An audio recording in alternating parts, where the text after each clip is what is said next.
Ei, gente, no TV Cidadania, a gente vai conhecer o trabalho com um biólogo marinho aqui da cidade, que faz no litoral brasileiro, e saber como as nossas ações impactam a vida dos oceanos. Nós vamos conhecer também uma turma que gosta de colocar a mão na massa e bater um papo na bancada da cozinha da Ambev. Você é desses que gosta de ler? Sabia que aqui em Pará de Minas existe um clube de leitura todo voltado para obras femininas? Nós vamos conhecer mais sobre ele. E o Natal está chegando, essa época de reunir a família, e nós vamos conversar sobre laços afetivos. TVI Cidadania. Apoio. Prefeitura Municipal de Pará de Minas.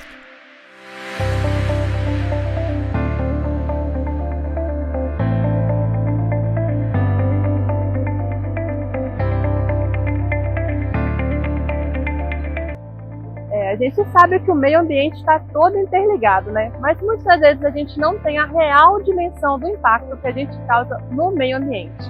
E para saber um pouco mais sobre isso, nós vamos conversar com um biólogo marinho aqui de Pará de Minas. Ele é filho da Carminha e neto da Dona Pia, que todo mundo conhece, né? E olha que legal, ele me contou que o interesse por animais marinhos nasceu lá na Associação Bela Vista, assistindo Free Willy com as crianças. A gente conversa agora com Leonardo Godoy, que é biólogo marinho e atua, no litoral brasileiro, pesquisando e observando os animais marinhos. Leonardo, seja muito bem-vindo à TV Cidadania. E me conta assim, como que é o seu trabalho? Bom, eu trabalho como observador de mamíferos marinhos, em projetos de exploração de petróleo, navio de pesquisa sísmica. Então, meu trabalho nada mais é que mitigar os impactos ambientais que a indústria petrolífera incide nas espécies de tetrápodes marinhos, tanto nos répteis e mamíferos marinhos. Então, golfinhos, baleias, tartarugas, que se locomovem principalmente pela audição. Então, os distúrbios das fontes sonoras que esses equipamentos, que os navios possuem, então geram esse desconforto. Então, a gente tenta mitigar os impactos, protegendo um raio, tendo um raio de proteção ali, para que esses animais não sofram tanto com a indústria de petróleo e gás no Brasil. Sim, você também já tem atuado com os animais marinhos antes de embarcar nesses projetos, do petrolífero, enfim. Nesse tempo todo da sua trajetória, como que você tem percebido, assim, os impactos, do nosso consumo, da nossa geração de energia, de tudo, e da poluição nos animais marinhos? A parte mais triste que nós temos, é você ver o oceano tomado por resíduo sólido. Então, eu acredito que hoje não temos mais como retirar todo o resíduo, todo o lixo que nós jogamos, que nós temos, nós colocamos no oceano, mas a gente tem a capacidade de diminuir isso ao longo do tempo. Hoje, os animais marinhos, eles têm como prejudicial, principalmente, resíduos plásticos, que a gente hoje conhece como microplásticos. O plástico não é um resíduo biodegradável, então ao passar do tempo ele só vai diminuindo de tamanho. E ao longo do tempo ele chega a nanômetros, um tamanho muito pequeno, e que já são encontrados na corrente sanguínea de nós humanos, por nosso consumo de peixes, de pescados. Então, e é isso que os animais sofrem também. Então eles, principalmente as tartarugas marinhas, elas se alimentam principalmente de algas e águas vivas. Então, os plásticos, eles ficam grudados nesses pequenos animais e acaba que as tartarugas, principalmente, ingerem isso e acaba obstruindo o trato gastrointestinal, levando esse animal a óbito. Os golfinhos e baleias também. Além disso, você tem a pesca industrial muito forte aqui no nosso litoral e que não é tão fiscalizada. Então, você tem uma incidência muito grande de animais sendo emaranhados em redes de pesca também, que acaba levando esses animais a óbito. Também. É a importância de ver, de pensar o meio ambiente como um todo, como se fosse assim, é um impacto que está lá na vida marinha, mas que acaba já está na nossa corrente sanguínea. Exatamente. E o seu trabalho é realmente, como você falou, mitigar, tentar reduzir esses danos, Como que isso é feito? O que pode ser proposto? Como está sendo o trabalho agora? Bom, a indústria de petróleo e gás aqui no Brasil, eles passam por uma licença, eles precisam de uma licença ambiental, então passa por um processo de licenciamento ambiental vinculado ao IBAMA, que é a entidade mais forte que nós temos aqui no Brasil. E nessas licenças eles propõem umas condicionantes de licenciamento ambiental. Então a gente tem essas condicionantes através do litoral do país, pelos projetos de monitoramento de praias. São pessoas que ficam monitorando as praias do nosso litoral e vendo a ocorrência de animais que chegam feridos ou que estão vivos ou mortos na praia, e fazem todo um estudo de necrópsia, de reabilitação desses animais. E tem a parte offshore, né, que é onde eu estou hoje, que é para mitigar esses animais, esses impactos no mar mesmo, a partir de observadores de mamíferos marinhos e operadores de escuta passiva. Então a equipe ambiental ela se divide em dois, em observadores, então são 3 observadores e 3 operadores que ficam escutando os animais. Então a partir disso, se os animais estiverem num raio de 1000 metros ao redor das fontes sonoras, a gente paralisa a atividade que está ocorrendo, deixa esses animais à vontade, né, o tempo, o local é deles, nós que estamos lá.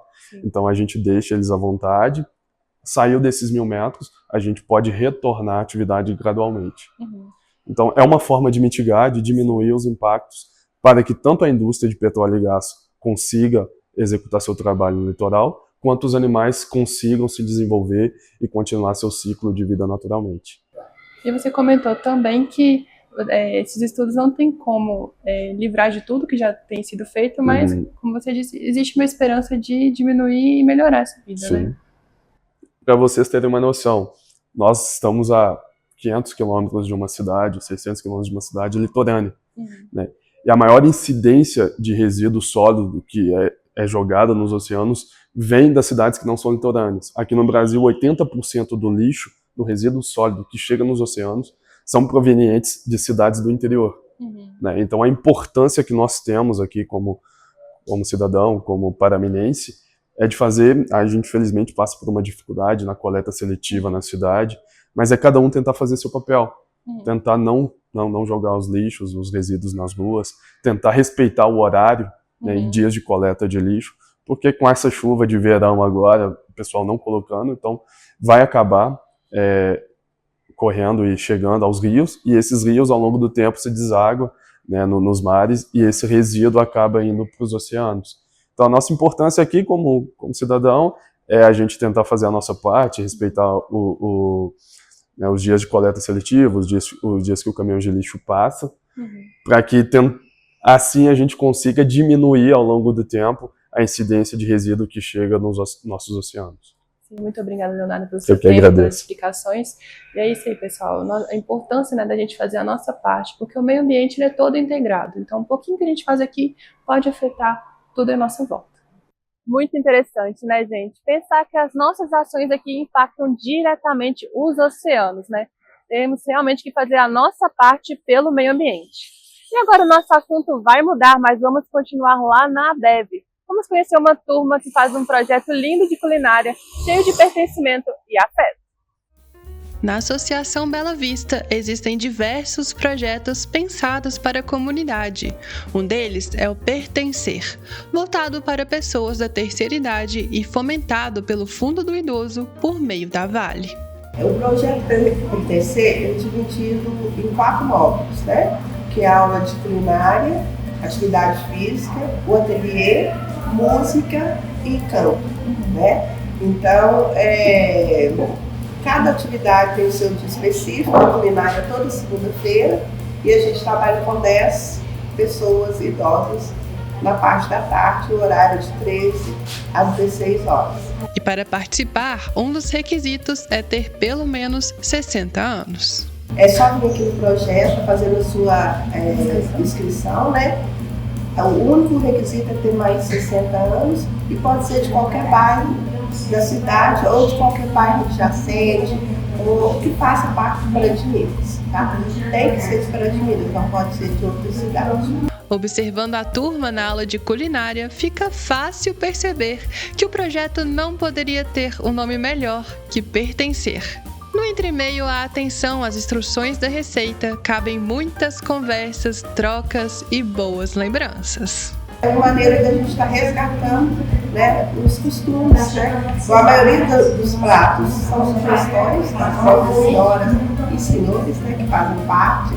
E geralmente é pratos que é da nossa infância, né? Estão resgatando esse processo de amizade, né? De acolhimento, de pertencimento, de socialização deles. Eles não precisam trazer nada, tá? Todos os pratos que são feitos aqui, a gente divide entre eles mesmos, pelos alunos, né, pelas alunas que estão fazendo e também pelos alunos dos outros cursos. Então, na hora do lanche que eles fazem aqui, a gente serve também na hora das outras atividades, tanto dos idosos quanto das crianças.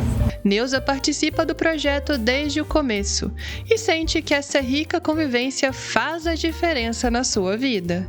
Mais que um lugar que abraça a alma e transborda conhecimento, ela vê aqui uma oportunidade de construir amizades verdadeiras. Eu adoro, porque eu acho que é muito bom para a cabeça da gente. Eu gosto mais, adoro vir para cá discutir. Dá para conversar, interagir com as meninas, com as meninas. Né? A gente imagina falar, minhas irmãs, minhas meninas, minhas irmãs e elas. Então é para fortalecer uma amizade aqui também. Muito, uma amizade verdadeira. Eu já fiz muitas coisas lá em casa que eu aprendi aqui, eu já fiz na minha casa. E faz uma sucesso, né? Uai, já fiz coxinha, já fiz empada, já fiz pão de queijo, já fiz rosquinha, tudo aprendi aqui. O pertencimento é algo que pode ser construído aos poucos, e a professora do módulo de culinária sabe bem disso. Ela chegou meio tímida, mas a convivência e o acolhimento foi deixando tudo mais tranquilo. Hoje já é possível ver os laços formados ao redor da bancada da cozinha e sentir o quentinho que não vem do forno, mas sim do coração. Eu sou professora de educação infantil aposentada. Trabalhei muitos anos na educação infantil. Mas a vida inteira eu trabalho com doces, com comida, gosto demais. E aí a Carmen surgiu a oportunidade, a Carmen falou se eu queria e tal. Eu vim meio acanhada, assim. Chorava nos primeiros dias, com medo de dar errado as receitas, o que eu ia passar para esse pessoal, né? Tudo da minha idade, né? Tem umas, né, mais velhas que eu, sabem muito mais do que eu, né? O que eu ia passar para elas? Mas a troca foi muito boa, foi assim, eu não ensino nada a ninguém, a gente troca experiências, né? Elas me ensinam, e foi bom demais para mim, foi muito prazeroso. Esse tempo que eu passei aqui com elas, eu só tenho a agradecer. O que vale é o estar junto, né? A amizade, né? A convivência que a gente tem aqui é bom demais. A turma que é boa demais, todo mundo muito bacana. Então foi só gratidão. E diante da variedade de pratos, parece que a receita principal do projeto tem um toque a mais e pede, entre outras especiarias, afeto a gosto, um punhado de convivência, boas doses de prosa boa, meio quilo de risada e pitadas de realização.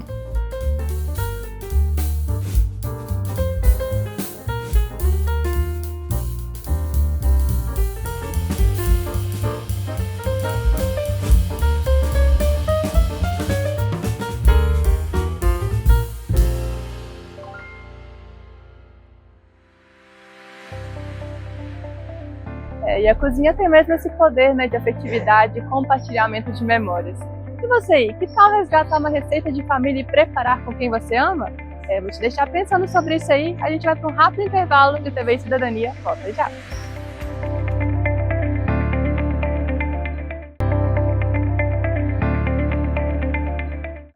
O TV e Cidadania está de volta e agora minha conversa é com você que ama a leitura.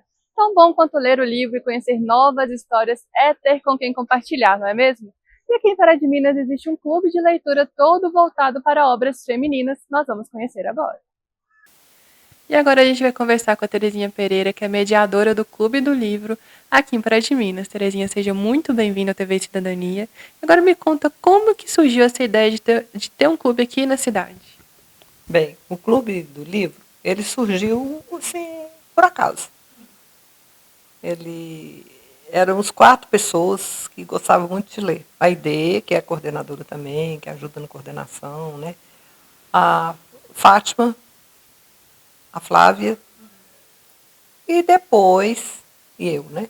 E depois foram aparecendo outras pessoas que a gente começou a colocar as fotos, né, dos encontros, e as pessoas, posso participar, eu posso participar, e foi crescendo. A gente começou para ler o livro da Helena Ferrante. Foi numa época que estava fazendo muito sucesso, e eram 4 livros, uma tetralogia. Então a gente leu os 4 livros da Helena Ferrante. Aí depois a gente gostou tanto que começamos a ler todos os livros dela. E aí o grupo foi crescendo. Então, a gente resolveu ler outras mulheres. E chegou num ponto que a gente arranjou um nome para o grupo, começou a chamar de Ler para Tecer, né? Que é um nome até que dá certo. A gente vai ler, depois vai tecer aquele assunto. E o grupo foi crescendo e a gente começou a ler outras mulheres e lemos muitas mulheres. E a gente resolveu ler uma brasileira e uma estrangeira. Então, em cada ano, a gente lê 6 mulheres brasileiras e 6 estrangeiras. A gente se reúne atualmente lá na Academia de Letras de Pará de Minas, é um apoio enorme, maravilhoso que a gente tem da academia. E já tem 3 anos que a gente está lá. A gente foi comemorar os 5 anos lá. Na época o presidente era o Valmir. E ele ofereceu o espaço para a gente fazer essa comemoração e depois nós continuamos lá. Atualmente a Carmélia, né? Carmélia, que é a presidente, ela dá todo apoio também. E cada mês a gente recebe apoio de uma pessoa. Agora você me contou que, né, que o grupo foi crescendo, começou com vocês 4, foi crescendo. E você percebe assim essa amizade surgindo dentro do grupo, mesmo com os membros mais recentes? Sim, a gente percebe isso, é um grupo muito alegre. A gente encontra no meio do mês para tomar um cafezinho, encontra numa padaria, sabe, numa cafeteria para tomar um café e conversar sobre literatura. Então é um grupo que ficou assim, muito unido. A gente conversa no WhatsApp, coloca outros livros, outras literaturas para a pessoa, né, para a gente discutir. Então, realmente é um grupo unido, divertido, alegre, vale a pena. E conta pra gente, assim, quem nunca participou de um clube do livro, né, como que funcionam os encontros? Vocês leem o livro todo primeiro, depois discute, ou vai por capítulos, por partes, como que é? Bem, a gente lê o livro todo. A gente procura não dar um livro com muitas páginas, somente 200, até 300 no máximo, porque senão a pessoa não dá conta de ler o livro no mês. Porque tem outras atividades, né? Não é todo mundo que está aposentado, tem gente que está trabalhando e está lendo.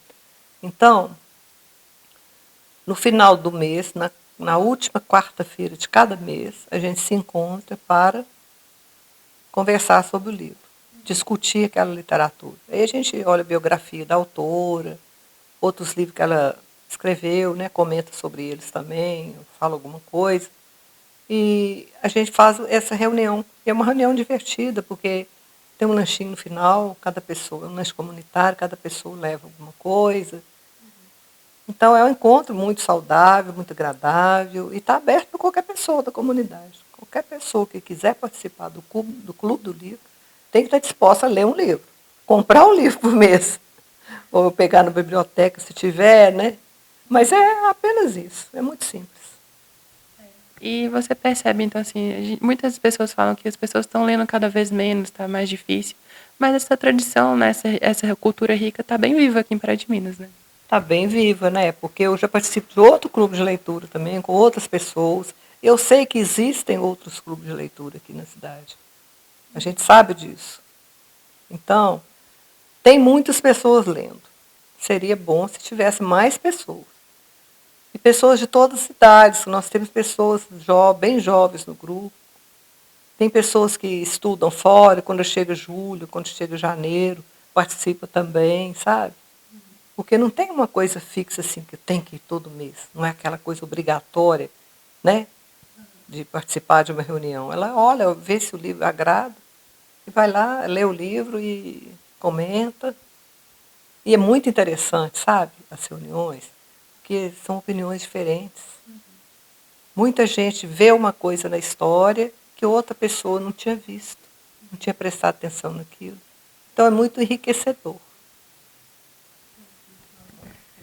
Você tinha comentado também que começou, né, com o livro de uma autora e continua sempre livros de mulheres, né?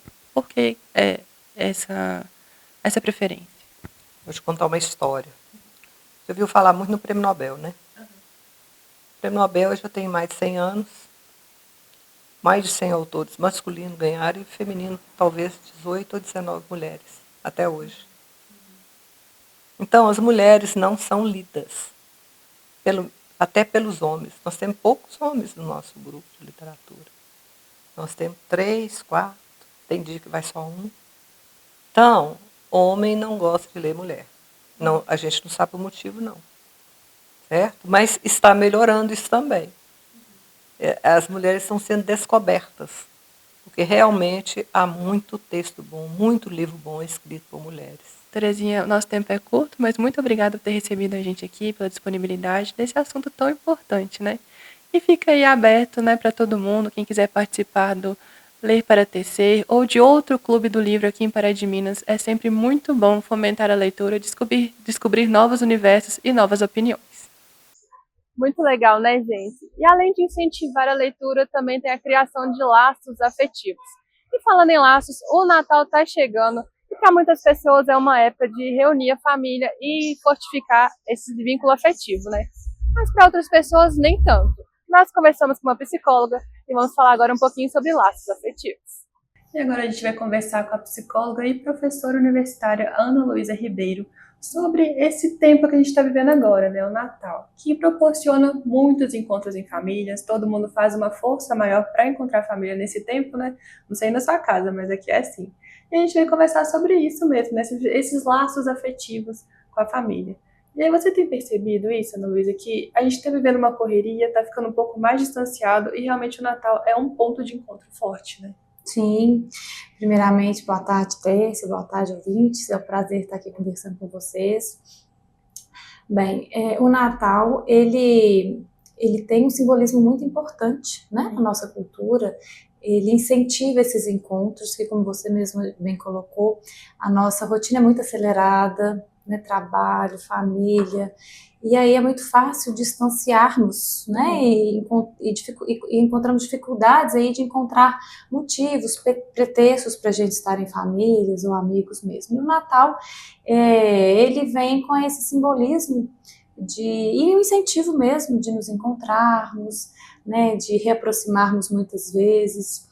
É claro que quando a gente fala nesse distanciamento, que é muito comum, há também a possibilidade de haver um distanciamento como uma certa defesa, já que a família, ela é um palco e cenário de muito afeto, de muito amor para muitas pessoas, mas também de ambivalência, de conflito, de trauma.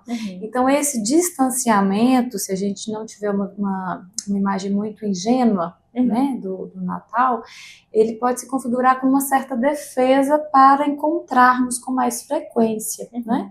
E aí o Natal, ele surge como um incentivo, como eu já falei, né, e essas defesas se afrouxam. E aí a gente recupera essa nostalgia de encontrar a família, de uma família ideal, que obviamente não existe, né? De nos reconhecermos no nosso lugar de família, de pertencer a um grupo social, um grupo familiar, né? Então acontece isso, né? Esses encontros.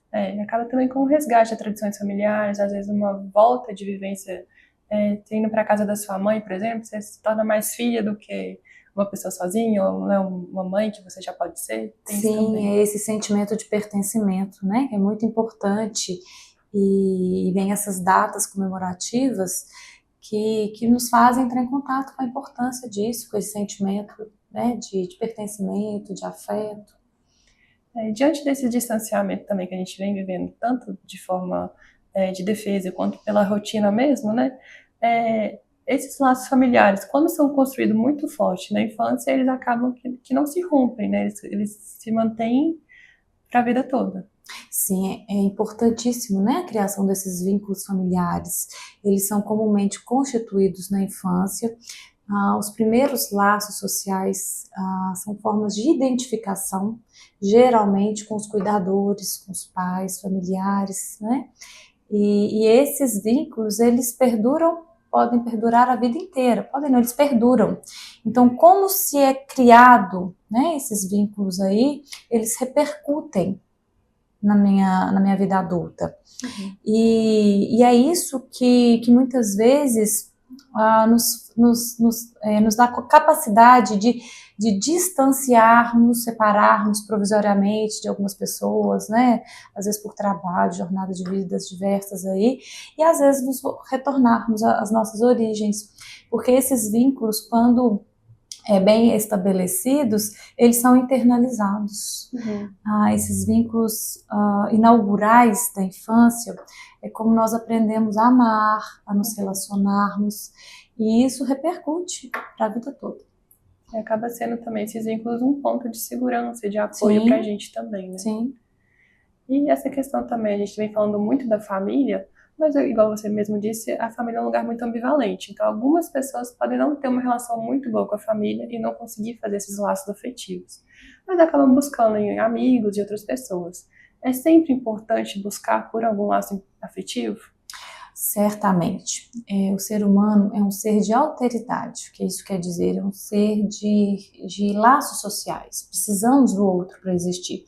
Desde que a gente se constitui, desde que a gente nasce. Né? O ser humano, se não tiver outro para cuidar, ele não sobrevive. Então, esse sentimento de vínculo é importantíssimo. E quando eu falo vínculo afetivo, laço social, eu não estou falando de laços consanguíneos.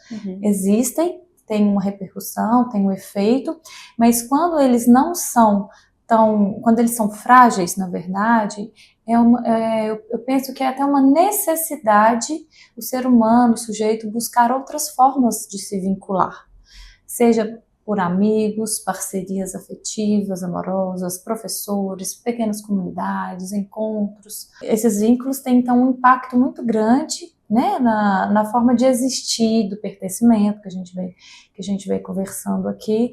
E eu não estou falando de quantidade, né, não estou falando de intensidade, eu estou falando de qualidade. Né? Então, conectar com o outro é muito importante, porque nem toda família, né, é base de afeto, de conexão genuína. Então, o laço, ele não se constitui apenas pelo viés biológico, mas pelo viés afetivo, né? Professora, muito obrigada pelo seu tempo, por nos receber aqui. Esse pessoal, como ela disse, é realmente muito importante ter esses vínculos, seja com a família, seja com amigos, mas ter essa vivência mesmo de perto, de olho no olho, de sentir o cheiro, de conversar, que é muito importante e pode ser resgatado, né, e fortalecido agora nesse momento do Natal. Gente, muito importante desenvolver esses vínculos afetivos, né? Seja com a família ou com os amigos. Se sentir acolhido e pertencente realmente não tem preço. O TV Cidadania vai ficando por aqui, mas se você tiver sugestão de assunto, manda pra gente no 3231-6363. E olha, eu aproveito aqui para desejar um Feliz Natal para você e toda a sua família, boas festas recheadas de afeto, felicidade e muitas realizações. A gente se encontra depois.